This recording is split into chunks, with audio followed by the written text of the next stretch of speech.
Welcome to David's Take. I'm David Wiedenkeller. Republicans are on track for huge gains in 2022. Here are the winning policies and talking points to get them there. First, the elephant in every room, COVID. And that feeling of exhaustion and despair when you hear that word is how voters feel too. So give people hope. We have a host of treatments. We will develop early outpatient protocols and start treatment before you end up in a hospital. We need a way to treat people when they inevitably get COVID instead of simply screaming, "Vaccine!"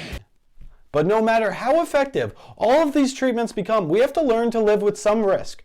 Just like driving in your car, we can mitigate risk with airbags and seatbelts, but not all of it. We are no longer in a pandemic. COVID-19 has become endemic. A pandemic is when a disease's growth rate is exponential. This means growth rate skyrockets and each day cases grow more than the day prior. An endemic is a disease outbreak that is consistently present. This makes the disease spread and rates predictable.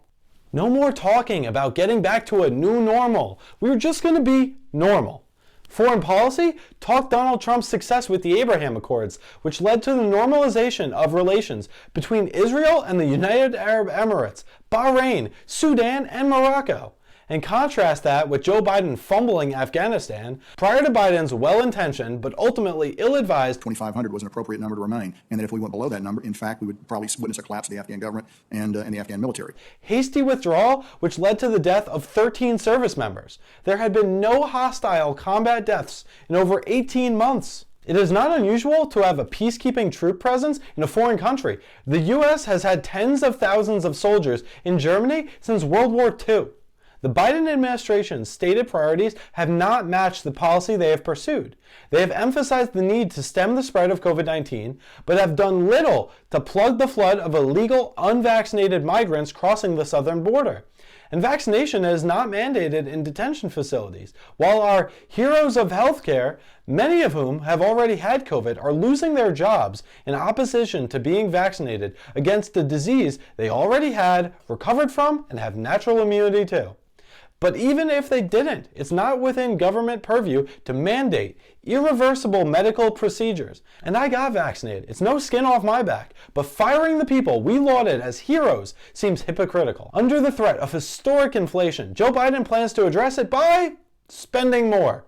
Inflation is too many dollars chasing too few goods and services.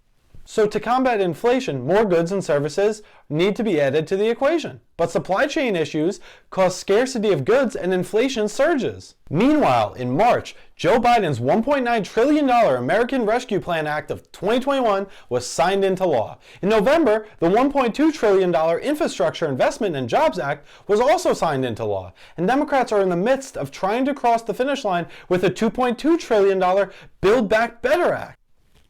I always love the names of these bills. I swear the bill could just plan to kill puppies in shelters, and politicians would name it the Puppy Welfare Act. And last but not least, race.